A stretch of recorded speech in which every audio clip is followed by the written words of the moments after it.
chat, conversation, talk to you guys again. It's all about faith in Jesus. This is what this channel's about. And so one of the things I was thinking about earlier today and yesterday is relationships. And, you know, it's funny, living in this world and in our culture, it's hard to have kids that you're raising up and you're trying to tell them about relationships and what's best for them to pick a partner and for them to pick this lifetime person they're going to stay married to, hopefully for the rest of their life. And coming from my situation where I have been divorced in the past, that feels like a mar or a stain on your ability to maintain a relationship. But really, if you look at what your life is like and what you've done and what you've made your choices and how you've behaved, then it actually doesn't end up looking so bad or like that. Because if you're like a cheater or you're a selfish jerk, then yes, it makes you look like a horrible person. But some people just get a bad situation. So when I got first married, my wife and I were great together. And then over time, some sort of emotional, psychological thing happened to her, and it just kind of overtook her life and broke our relationship beyond repair. And that happens. Does that mean you go back in time and wish you could change and marry someone else? Or no, because you should be always learning something.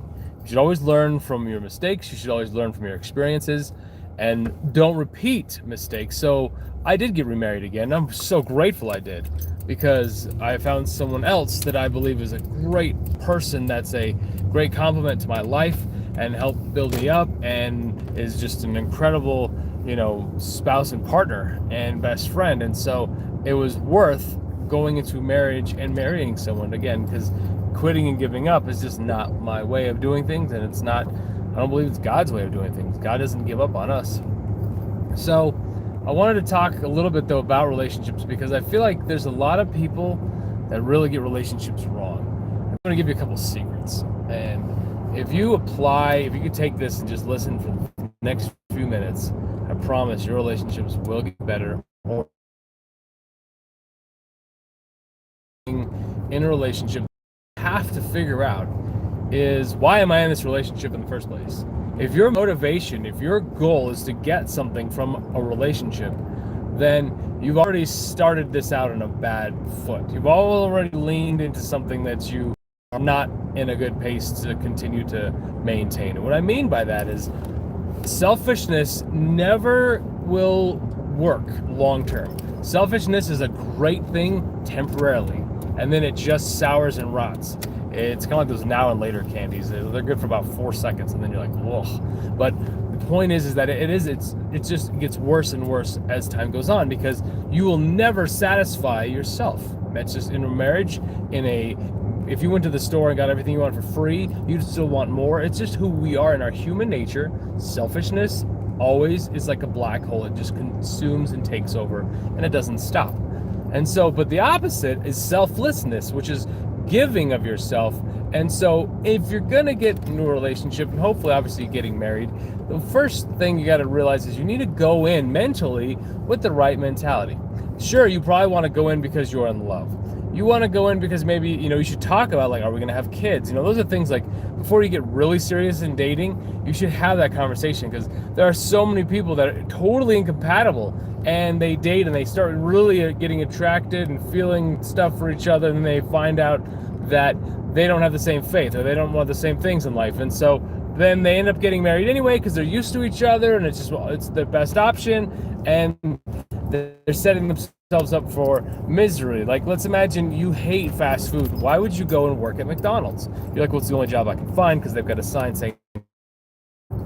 That's not a reason to just stay there and be like, this is the one. So marriage and dating, it's funny because people just end up with each other, it feels like, and sometimes you get lucky and sometimes you really made a bad choice. And then you'll have kids and they have all these results that you have to kind of now deal with, and that's not your best. So what is your best? So your best is going in to a relationship selflessly. Understand that, again, it's totally normal to find someone gorgeous and attractive or handsome or whatever it is, how you feel about them, and you like them and you're drawn to them. There's this energy, for lack of a better term, but it's just it's some sort of power that we have between human beings where we are drawn to each other and you just can't get enough of this person. And so you like being with them. That's fulfilling. There's nothing wrong with that. What's wrong is being in a relationship and trying to constantly take from that relationship to give you something else, whether it be pleasure or status or finances or whatever it is. Being selfish.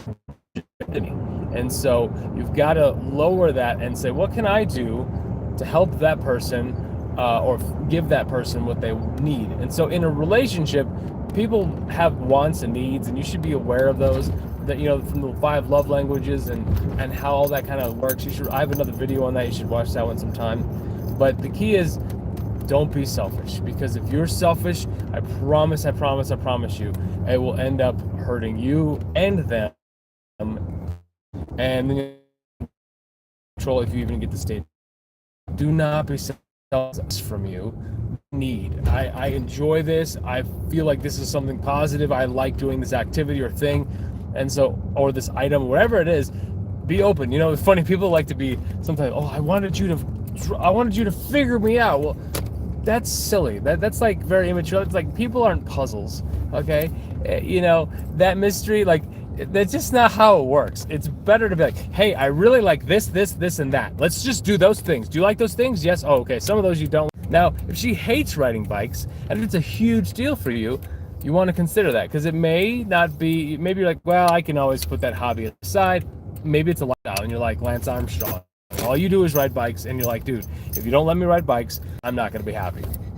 So you've got to figure out who you are. Go ahead and choose to be selfless and find that relationship and make sure that you're giving to them. And I promise you, it'll be so much better, fulfilling if you do.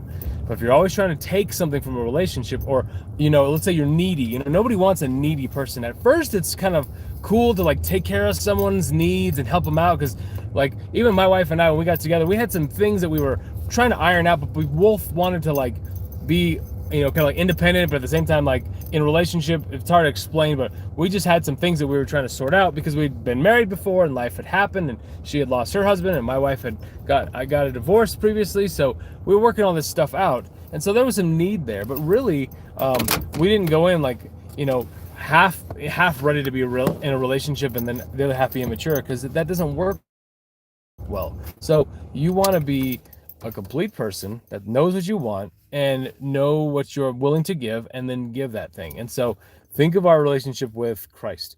Jesus gave it all completely, his entire life for us. He demonstrated love.